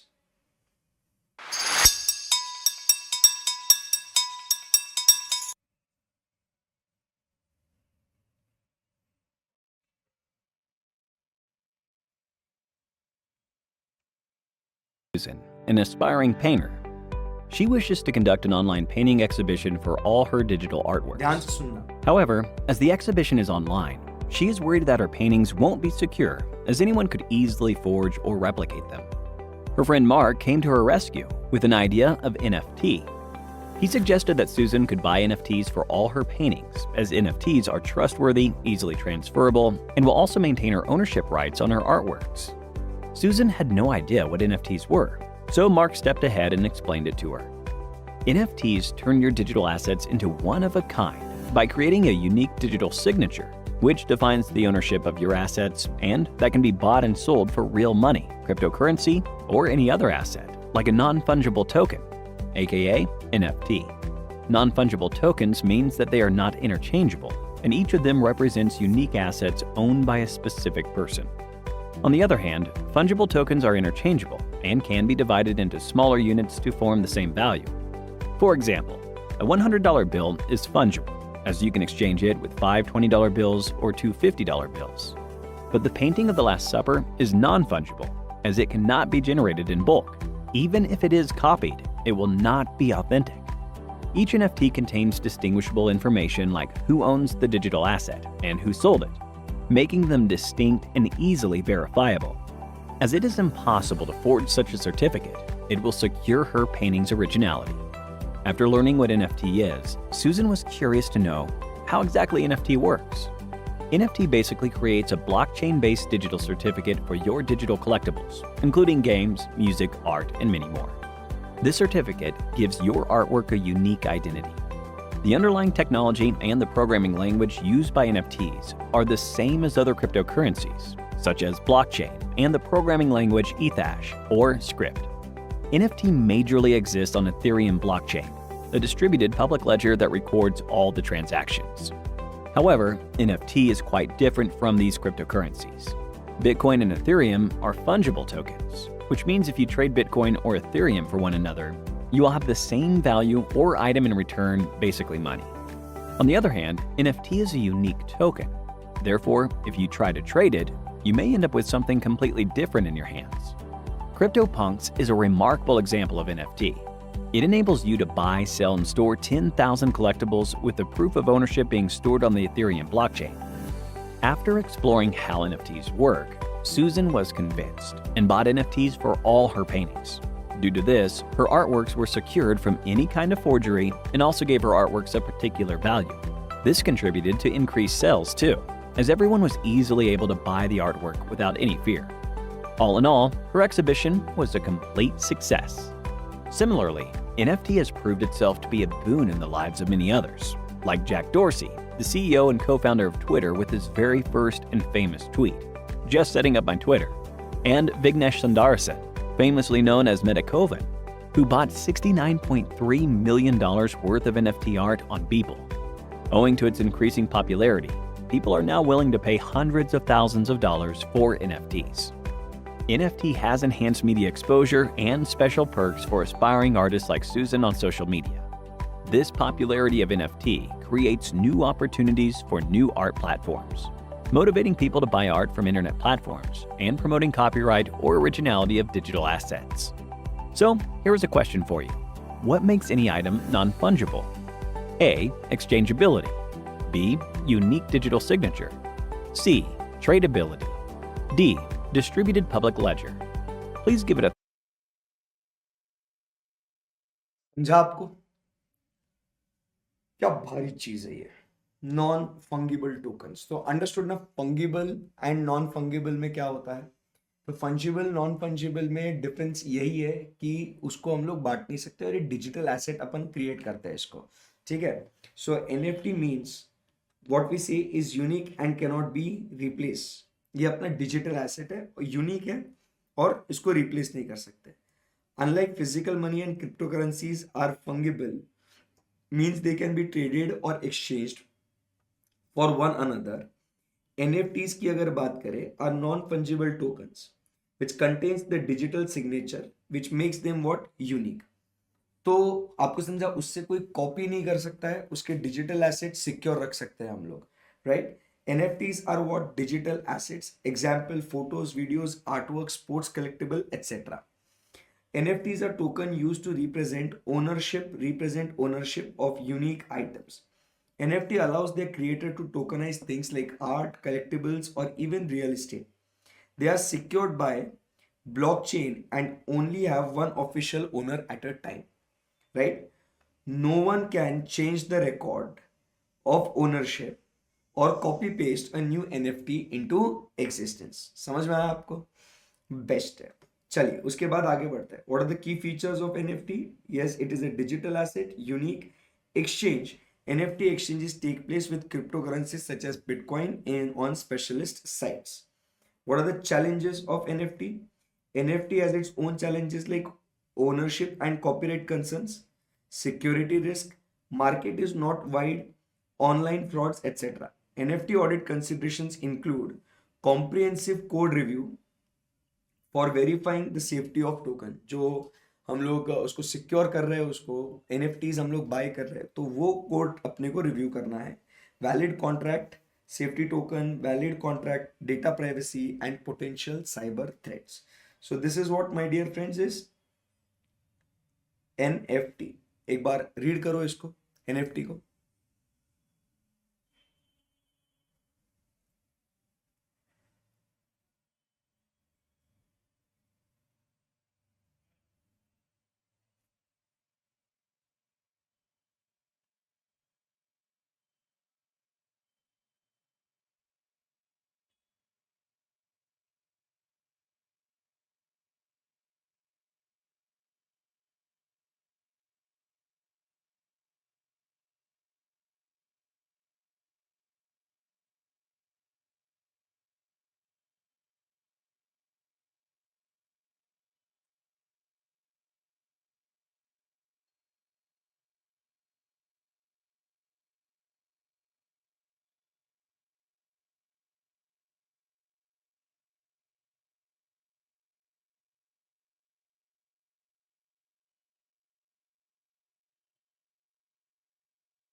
चलो तो shall we proceed? Yes sir. अब NFTs के बाद अभी अपन चलते हैं किधर? रोबोटिक प्रोसेस ऑटोमेशन पे. बहुत अच्छी अच्छी बातें आपको सीखने को मिल रही है, मजा आ रहा है सर. अब चलिए इसको भी स्टडी करते हैं. रोबोटिक प्रोसेस ऑटोमेशन के बारे में बातचीत करेंगे. Creating a website can be complex.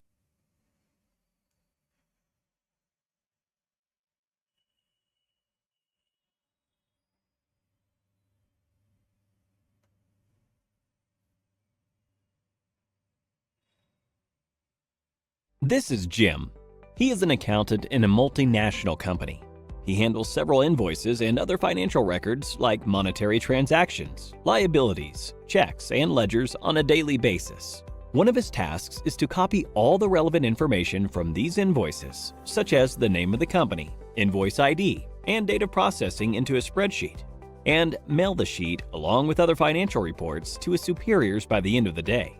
As any prompt employee, he transfers all the information to the sheet, attaches the reports, and sends them over to his boss via email every day. But over a period, he starts finding this task to be time-consuming and repetitive. Frustrated, Jim looks for a way to reduce the time and effort it takes to complete the task. And voila! He stumbles across robotic process automation, aka RPA. Using robotic process automation, he builds a simple bot that extracts information from several invoices into an Excel sheet, attaches all the necessary financial reports, and sends them over to his superiors via email at a specific time every day. So, what exactly is robotic process automation? Robotic process automation, RPA, is the use of software with artificial intelligence and machine learning capabilities to handle high-volume repetitive tasks that previously required humans to perform. Some of these tasks include addressing queries, making calculations, maintenance of records, and performing transactions. There are several misconceptions about RPA. RPA is not a humanoid robot. It does not have a physical form and no resemblance to humans. RPA cannot replace humans or replicate human cognitive functions. It does not have a brain of its own, and cannot perform logical or critical thinking as humans do. The working of RPA includes 4 crucial phases. 1. The planning phase typically involves gathering the processes to be automated, identifying the test objects, and finalizing the implementation approach. 2. The development phase includes the creation of automation workflows as per the agreed plan. 3. Deployment and testing is a vital phase, since it uncovers any unexpected outages and ensures a bug-free product. 4. Lastly, there's the support and maintenance phase, which ensures that the product is continuously updated with smooth deployment across the user base. To meet the objectives of RPA, tools are used. These RPA tools are software applications that can configure tasks and automate them. Some of the popular RPA tools in the market are UiPath, Automation Anywhere, Blue Prism, WorkFusion, Pega, and Redwood, among others. When it comes to quality, RPA ensures consistent, error-free output, leading to reduced operational risks. This, in turn, improves customer satisfaction. In the area of delivery, RPA can help decrease the average handling time, and this enhances the customer experience and ensures 24/7 business continuity. With respect to cost, according to NASSCOM, domestic businesses can reduce the cost by up to 65% through RPA. It offers a higher ROI by driving positive returns within quarters as opposed to years. Other advantages of RPA include reduced training costs, minimal utilization of IT resources, and easier software migration. Today, many domains and industries like banking and finance, IT integration processes, human resources, insurance agencies, marketing and sales, and customer relationship management readily deploy RPA. RPA service adoption has been showing tremendous growth since 2016 and will continue to increase beyond 2020. According to McKinsey's research, knowledge and work automation could have an economic impact of $5 to $7 trillion by the year 2025. It will impact more than 230 million knowledge workers, which constitute 9% of the global workforce. Any company which is labor-intensive, where people are performing high-volume, high-transaction functions, stand to benefit the most with RPA adoption, boosting their capabilities and saving money and time. Now that we've discussed what RPA is and isn't, here's a question for you. Which of the following is not an RPA use case? 1. Email query processing. 2. Data extraction. 3. Image recognition. 4. Payroll processing. चलो भारी है कि नहीं? So as the name suggest, robotic process automation क्या करता है? जो भी अपना सेट प्रोसीजर्स होते हैं, जो भी अपना रूटीन काम होता है, जो अपने को पता है कि उसके लिए सेम साइकिल रिपीट करना है, तो वो हम लोग क्या करते हैं, एक ऐसा सॉफ्टवेयर हम लोग बनाते हैं, एक ऐसा एप्लीकेशन हम लोग बनाते हैं कि जिससे क्या हो जाएगा, वो खुद सिस्टम क्या करेगा, पूरा का पूरा जो काम है वो खुद सिस्टम कर लेगा. क्लियर एकदम? यस. सो क्या लिखा हुआ है? Robotic process automation is a what we say is the automation of repetitive processes performed by what users. It is a software technology. It is a software technology that emulate human actions interacting with digital systems and software. Process efficiency, customer experience, and control effectiveness contributed to what? RPA. Robotic process automations, software bots can interact with any application or system the same way the people do, except RPA bots can operate around the clock, non-stop, much faster and with 100% reliability. तो ये उसके benefits हैं. सो एक case study है ये मैंने आपको homework के लिए पढ़ने के लिए बोला था. इन रिगार्ड्स टू व्हाट, क्या बोलते हैं इसको, रोबोटिक प्रोसेस ऑटोमेशन. सो आपने पढ़ा क्या बच्चों इसको? क्या क्या ये केस स्टडी नहीं पढ़ा आपने? चलो कोई बात नहीं, पढ़ते हैं. A large passenger carrier is having AI bot for passenger ticket booking with the following process. बराबर है। एक तो ये तो छोड़ो, ये तो एग्जाम्पल पढ़ लेंगे हम लोग। एक नेदरलैंड्स में एक कॉफी शॉप में एक कैफे ओनर ने, कॉफी शॉप ओनर ने, उसने क्या किया था, उसने एक बनाया बॉट। बराबर। जो उसका अकाउंट उसने बनाया टिंडर पे, बराबर, बम्बल पे, ये अलग अलग वेबसाइट्स आप लोग तो जानते होंगे, ये डेटिंग एप्लीकेशन है ये। सो उसमें क्या किया, वो बॉट थी एक लड़की, बराबर, बॉट आर्टिफिशियल, ठीक है।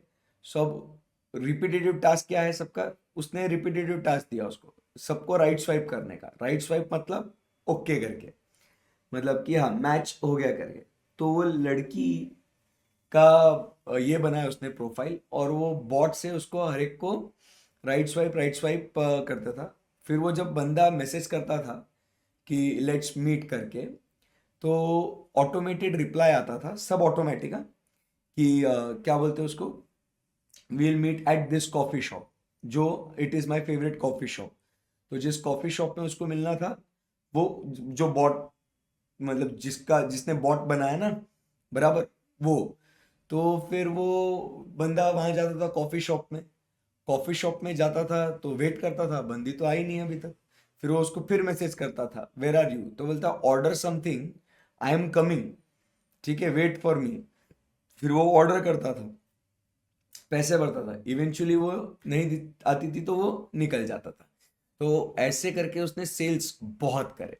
तो ऐसा ये AI बॉट का एक एग्जांपल मैं आपको दे रहा था बस। So large passenger carrier is having an AI bot for passenger ticket booking with the following processes. क्या है? User interaction. The bot interacts with the passengers through various channels such as website, mobile app, messaging platforms.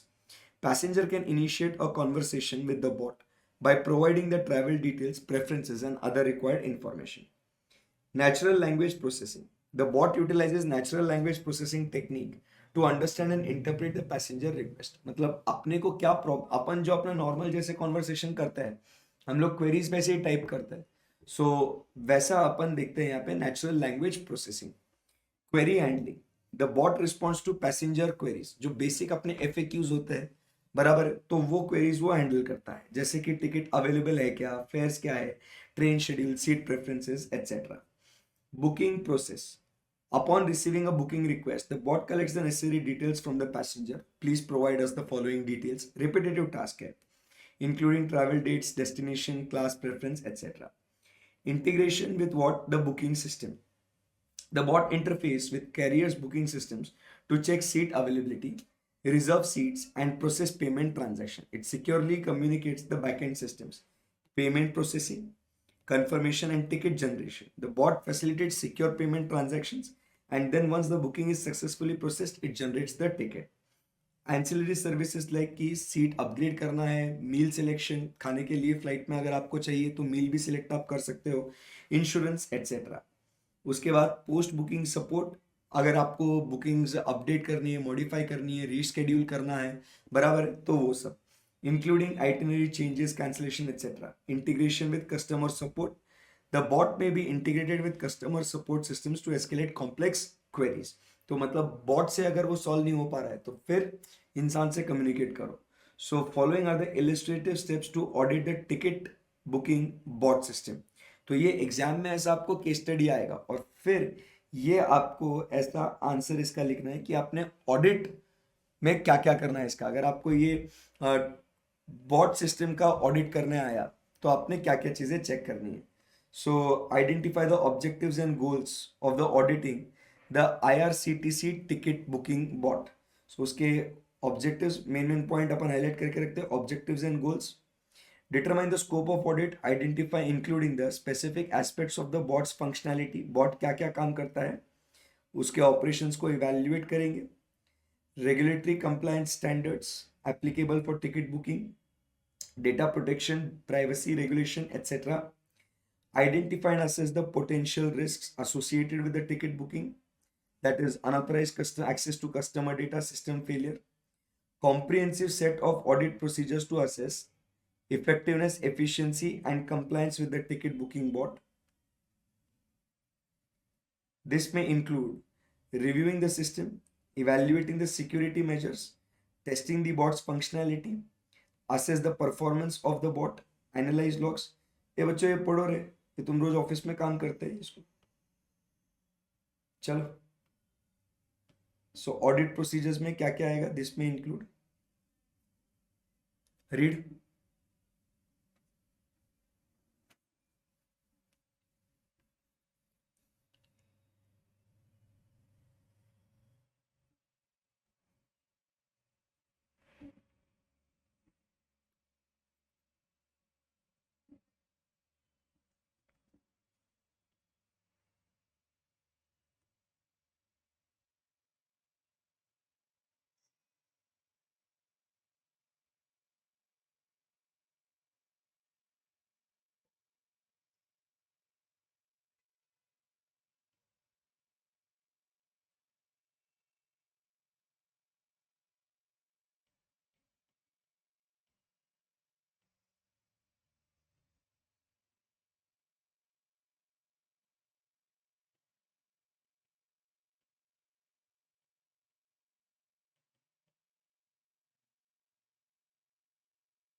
Done. चलो. सो audit implications क्या है यहाँ पे? Audit implications और common risk factors क्या है इसके भी? सो ऑडिट में अपने को क्या देखना है कि we have to understand the entire process, कि आप डेटा कैसे एक्सट्रैक्ट करते हो. एग्रीगेट मतलब डेटा एक्सट्रैक्ट मतलब डेटा निकालना, एक्सट्रैक्ट एग्रीगेशन मतलब उसको कंपाइल करना, राइट. सैनिटाइजेशन एंड क्लेंजिंग मतलब डेटा को मीनिंगफुल इंफॉर्मेशन में कन्वर्ट करना जिससे कि हम लोग डिसीजंस ले सकते हैं. Unless auditors understand these processes, they will not be in a position to initiate an audit. A comprehensive assurance process might demand review of the source code. बराबर है? To perform substantive testing, auditors must have an understanding of the tools used to develop and maintain RPA. This will be helpful when the auditor reviews logs.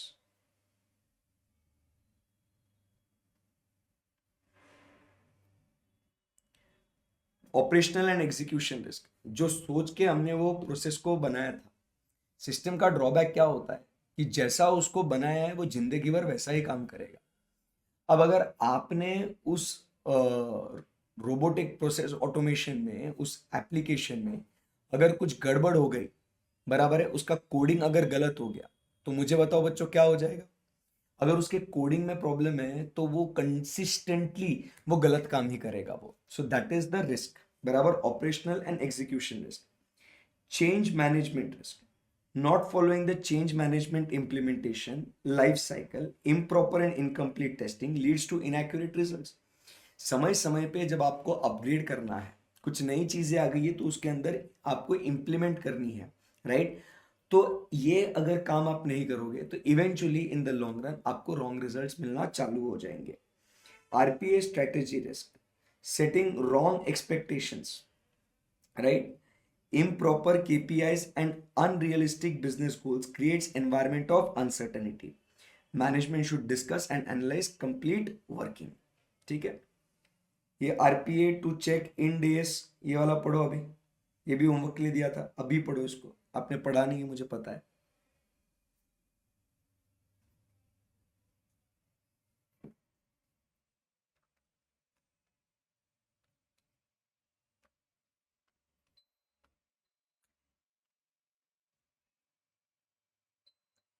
ये क्या है, सिर्फ अपने को पूरा example समझना है अच्छे से, और उसके बाद वो कॉन्सेप्ट तो पता ही है अपने को, बराबर कॉन्सेप्ट समझ लिया अपन ने, बस।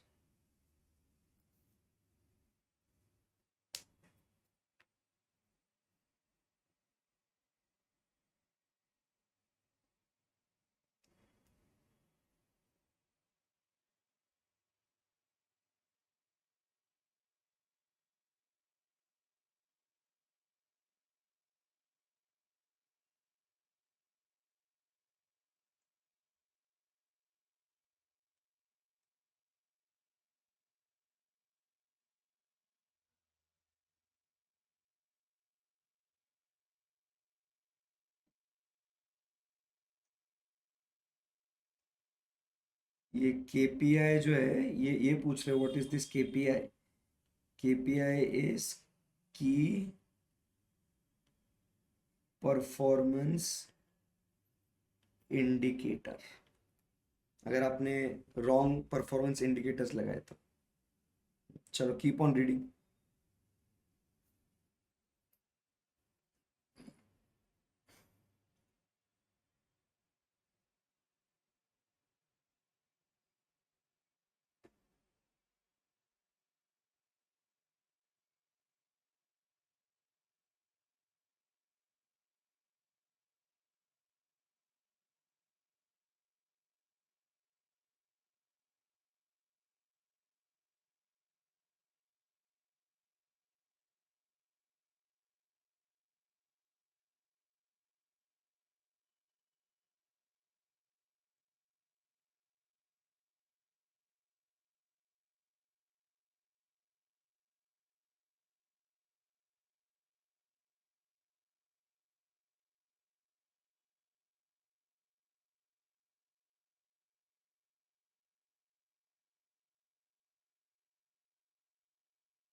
पढ़ो रे, टाइम पास मत करो, ये सब पढ़ना है एक एक चीज। एग्जाम्पल है, कोई कॉन्सेप्ट नहीं है ये, बट एग्जाम्पल पढ़ना जरूरी है। खत्म हो गया है चैप्टर, वैसे तो छोटा सा पार्ट बाकी है। Tomorrow then will start with the new chapter.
Okay, so ये एक बार पढ़ लेना अच्छे से। सो कल हम लोग मिलेंगे और कल बात करेंगे इस control considerations for objectives of auditing digitally. And second जो है इसके अंदर नेक्स्ट जनरेशन ऑडिट के बारे में हम लोग बातचीत करेंगे कि क्या क्या अलग अलग टेक्नोलॉजी हम लोग यूज़ करते हैं। And then this topic is what over. And फिर हम लोग ग्रुप ऑडिट्स जो है काफ़ी अच्छा मस्त चैप्टर है, उसके बारे में हम लोग बातचीत करेंगे, राइट। सो आज के लिए इतना ही, right. Thank you, bye bye.